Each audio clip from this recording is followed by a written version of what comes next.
Lo primero que noté no fueron las máquinas pitando, ni el dolor que atravesaba mi pecho, sino la sequedad en mi boca, de esa que pega los labios a los dientes y hace que cada trago se sienta como lija.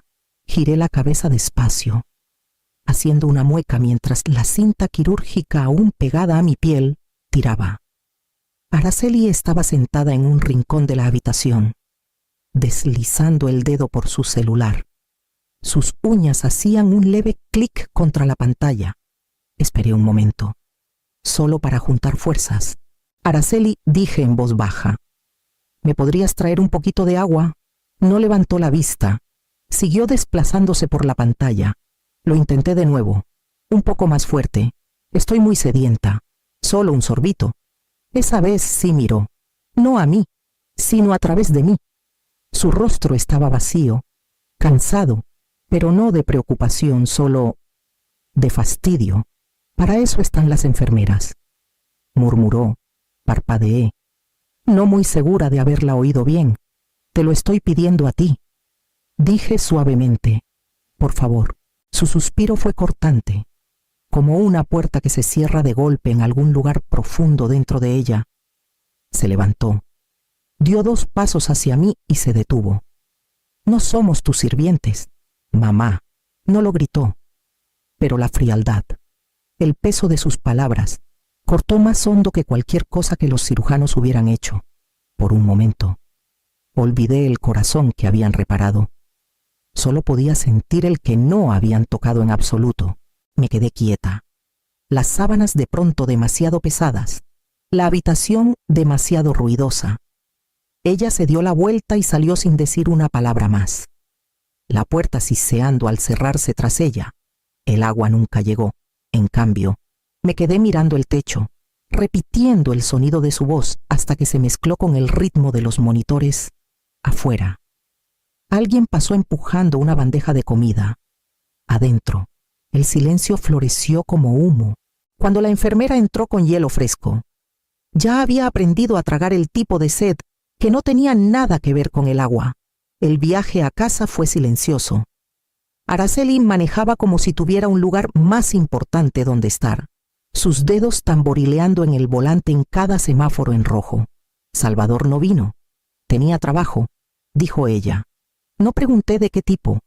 Cuando llegamos a la entrada de la casa en Coyoacán, la casa parecía más pequeña de lo que recordaba, o tal vez yo estaba demasiado cansada para caber en ella. Araceli abrió el maletero, esperando a que recogiera mis cosas, sin ofrecerme ayuda. Sin una mano que sostener mientras subía los escalones del porche, solo el sonido de la puerta mosquitera chirriando al abrirse y cerrándose de golpe tras ella. Adentro, el aire olía ligeramente a cloro y comida para llevar recalentada. Un jarrón con margaritas marchitas estaba sobre la mesa, probablemente colocado allí el día que entré a cirugía. Nadie salió a recibirme. Salvador estaba en el sofá, con los pies arriba, control remoto en mano. Un programa de concursos sonaba a todo volumen. Risas, luces parpadeantes, aplausos grabados. Me quedé parada un momento, esperando a que alguien notara. Voy a sentarme un rato, dije en voz baja. Araceli ya estaba en la cocina, abriendo los gabinetes. Salvador ni siquiera levantó la vista. Caminé hacia mi sillón. Cada paso una pequeña batalla. Cuando finalmente me senté en el cojín, se me cortó la respiración. Un destello de dolor cruzó mi pecho. Cerré los ojos. Traté de estabilizarme. Araceli, pregunté, ¿me podrías traer un vaso de agua? No respondió. Salvador, sí. ¿Tienes piernas? Abrí los ojos. Seguía mirando la televisión, como si no hubiera hablado. Me levanté despacio, aferrándome a los brazos del sillón. Los puntos tiraban, fuertes y afilados. Di un paso, luego otro. Sobre el piso de madera que yo misma había pulido hace 8 años, mi casa, mis manos, y aún así, con cada paso doloroso hacia el fregadero, supe que estaba cruzando un espacio al que ya no pertenecía. Las baldosas de la cocina estaban frías bajo mis pies, incluso a través de las suelas de mis calcetines. Me apoyé en la encimera un momento, estabilizando mi respiración. Mientras el grifo corría para llenar un vaso de agua, tomé pequeños sorbos, dejando que se asentaran en mi lengua antes de tragar. Sobre el fregadero, la ventana daba al patio. El columpio que Fabián había construido aún colgaba del encino, aunque la cuerda ahora estaba floja, desgastada por años de lluvia y estaciones que pasaron desapercibidas.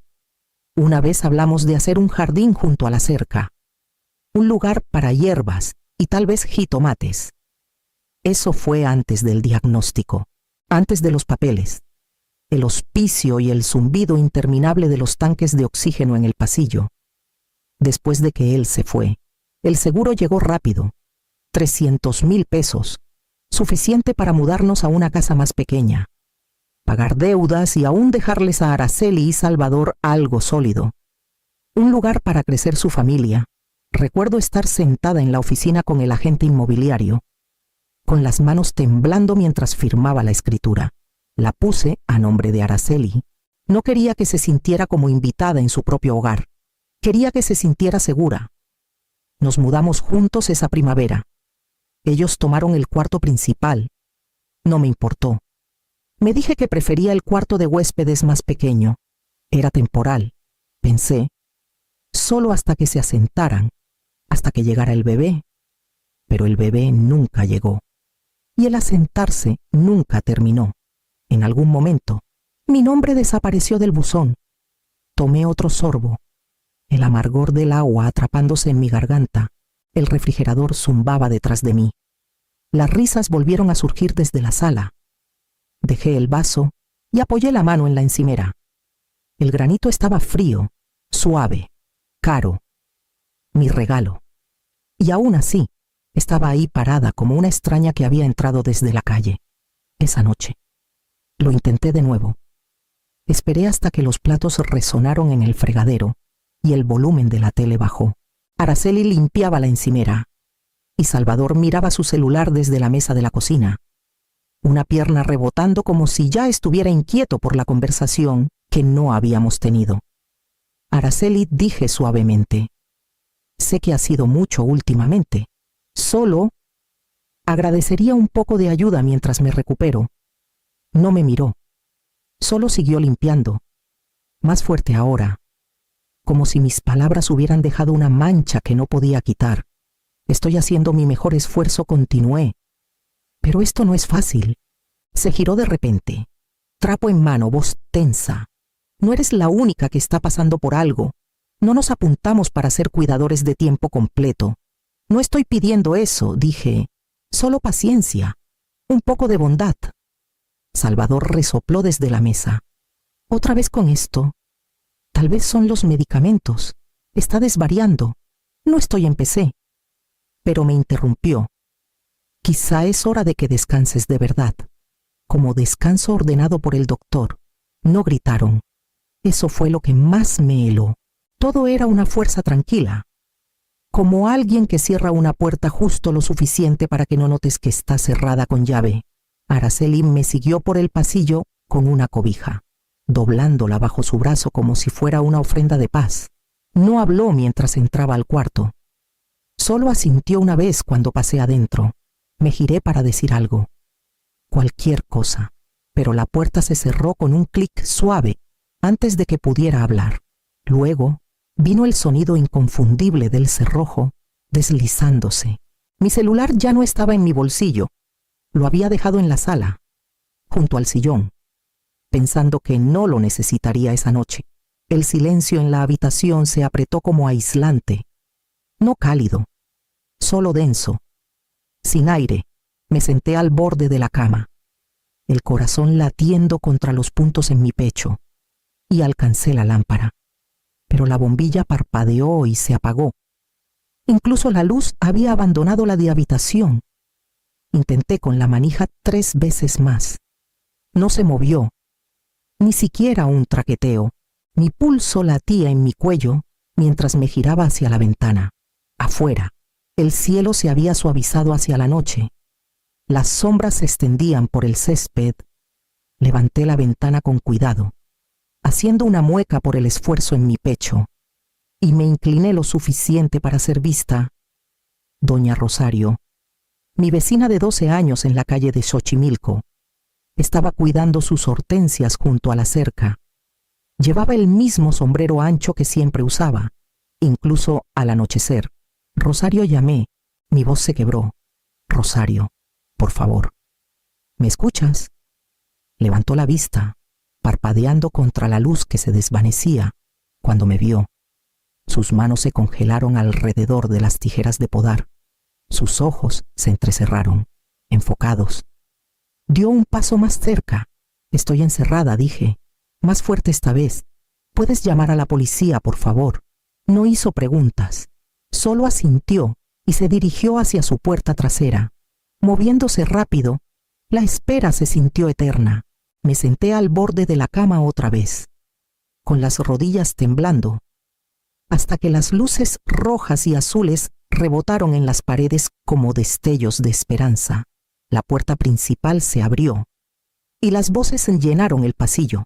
Entonces llegó la voz de Araceli, endulzada con preocupación. Oficiales, gracias por venir. Lo siento mucho. Esto ha sido un malentendido. Mi madre ha estado desorientada desde la cirugía. Mi estómago se retorció. La puerta se abrió con un clic. Araceli estaba junto a 2 oficiales uniformados. Sus ojos se abrieron como si me hubiera encontrado en apuros. Mamá, justo íbamos a ver cómo estabas. ¿Estás bien? Intenté explicar. Sobre el cerrojo, el celular, el silencio, pero mi voz se sentía débil junto a la de ella. Salvador dio un paso adelante, manos en los bolsillos. Ha estado diciendo cosas raras desde la anestesia. No queríamos que se cayera, eso es todo. Los oficiales intercambiaron una mirada y asintieron lentamente. Araceli puso su mano suavemente en mi hombro. Estamos haciendo lo mejor que podemos. Me quedé ahí, mirando su mano, preguntándome cómo algo tan suave podía sujetarme tan firmemente en mi lugar. La casa se quedó en silencio después de que los oficiales se fueron. Araceli volvió a su copa de vino. Salvador a su sillón y a la televisión. Me quedé sola en el cuarto oscuro, con la puerta ahora entreabierta como una recompensa tácita por seguirles el juego. El silencio ya no me consolaba, me observaba. Esperé hasta estar segura de que se habían ido a dormir. Luego abrí la puerta del closet con cuidado y bajé la caja que no había tocado en años. Una caja de madera sencilla, con bordes suavizados por el tiempo y la memoria. Dentro había formularios de impuestos antiguos, cartas de seguros y la carpeta que Fabián me dio 6 meses antes de morir, por si acaso. Había dicho, porque el amor nunca debería dejarte sin poder. Nunca pensé que lo necesitaría. Abrí la carpeta y saqué el documento titulado Acuerdo de Donación de Propiedad. Residencia Coyoacán. La casa, nuestra casa, la que le di a Araceli y Salvador después de que Fabián se fue. Mis ojos recorrieron la primera página, luego la segunda. Ahí estaba. Cláusula 5. Transferencia condicional con provisión de reversión. El lenguaje era denso, pero el significado claro si alguna vez se me negaba cuidado razonable, apoyo o residencia. El regalo podía ser revocado. Fabián había insistido en ello. Dijo que era una protección, no contra Araceli, sino contra el tiempo, contra lo que el tiempo le hace a los recuerdos de las personas, y cómo el amor rápidamente se convierte en obligación. No le presté atención cuando firmé. Solo quería que se sintieran seguros. Ahora. Esa cláusula se sentía como aire en mis pulmones. Alcancé el teléfono inalámbrico aún conectado a la pared. Tomó 3 intentos recordar el número, pero cuando Marcial Rojas contestó, su voz aún calma y firme después de todos estos años, supe que había marcado bien. Marcial, dije. Mi voz baja pero segura. Necesito preguntarte sobre una escritura que Fabián archivó en 2017. Hizo una pausa. Eloísa, ¿todo está bien? No dije, pero podría estarlo. La voz de Marcial resonó en mi mente mucho después de colgar. Había sido cauteloso pero alentador. La cláusula es válida, dijo. Pero necesitarás evidencia. No solo sentimientos, pruebas de negligencia, hostilidad, negación de cuidado. Sus palabras fueron claras. Si quería la ley de mi lado, tenía que dejar que mostraran quiénes eran realmente. A la mañana siguiente, guardé una pequeña grabadora de voz en el bolsillo de mi bata. Era vieja, del tipo que Fabián usaba en sus reuniones de proyectos de construcción. Todavía funcionaba. Me aseguré de que estuviera encendida antes de salir al pasillo. Araceli estaba en la cocina, sirviendo cereal en un tazón. Salvador ya estaba en el sofá. Me quedé quieta un momento, dejando que mi respiración se volviera superficial, dejando que el dolor regresara a mi pecho lo suficiente como para frenarme. Araceli, dije suavemente, ¿te importaría ayudarme a sentarme afuera un rato, solo por unos minutos de aire? No respondió. Salvador giró la cabeza sin mover el cuerpo. Caminaste bien ayer. Puedes arreglártelas. Ha sido una mañana difícil, dije. Los puntos. No te estás muriendo, interrumpió. Camina. Esperé. No siguió nada. Ni una mirada de Araceli. Ni un movimiento. Ni siquiera un suspiro de irritación. Solo el crujido de su cereal mientras se apoyaba en la encimera. Dándome la espalda, me giré y caminé hacia la puerta del patio yo sola. Cada paso era un dolor deliberado, y lo acepté. Mis dedos rozaron la grabadora a través de la tela de mi bata. Seguía grabando. Esa noche me senté en mi cuarto y reproduje el audio 2 veces. La voz de Salvador era inconfundible. La aspereza, la indiferencia, el sonido de mi propia respiración, medida y temblorosa, llenaba los silencios entre sus palabras. Transferí el archivo a una memoria USB vieja y la guardé en la carpeta con la escritura. Luego tomé el teléfono otra vez y llamé a Marcial. Tengo lo que me pediste, le dije. Su respuesta fue calma, pero más firme esta vez. Entonces es hora. Eloísa, vamos a recuperar tu casa. Estaban en la cocina cuando entré. Araceli tomando café. Salvador deslizando el dedo por su celular. Sostuve el sobre con ambas manos. Se sentía más pesado de lo que debería un papel, pero más ligero que el silencio. Araceli, Salvador, dije. Levantaron la vista, no con preocupación, solo curiosidad, como si estuviera interrumpiendo algo sin importancia. Puse el sobre en la mesa entre nosotros. ¿Qué es esto?, preguntó Salvador. Notificación de desalojo, dije. Tienen 72 horas para dejar esta casa. La boca de Araceli se abrió. ¿De qué estás hablando? Esta propiedad fue un regalo bajo ciertas condiciones. Esas condiciones se rompieron. Me han negado cuidados básicos. Me encerraron en mi cuarto. Han dejado claro que no soy bienvenida aquí. La escritura incluye una cláusula de reversión. Es legalmente válida. He consultado con un abogado. Araceli se levantó lentamente, su rostro pálido. ¿Nos estás echando? No dije, estoy reclamando lo que siempre fue mío. Salvador soltó una risa cortante. ¿Crees que un pedazo de papel cambia algo? Vivimos aquí. Pagamos los servicios. Eso nos da derechos. Vivieron aquí, dije con calma, porque yo les di esta casa después de que su padre murió. Nunca pagaron un peso por ella. Los ojos de Araceli titilaron. Nunca nos dijiste eso. No dije, porque no quería que sintieran culpa. Quería que se sintieran seguros. Usé el seguro de vida de Fabián. 300,000 pesos. Esta casa, su refugio, su comodidad, fue pagada con la vida de su padre. La mano de Araceli tembló mientras alcanzaba el sobre, pero no lo abrió. Él quería que tuvieran algo sólido, continué, algo duradero, y yo creí, tontamente, que el amor sería suficiente para mantenernos juntos. Salvador empujó su silla hacia atrás con fuerza, poniéndose de pie. Esto es manipulación. Estás usando tu dolor como arma. No dije, mirándolo directamente, ustedes lo hicieron en el momento en que me hicieron rogar por agua. La voz de Araceli se quebró. Mamá, ¿podemos arreglar esto? Tenían la oportunidad, dije en voz baja. Ahora tienen 72 horas.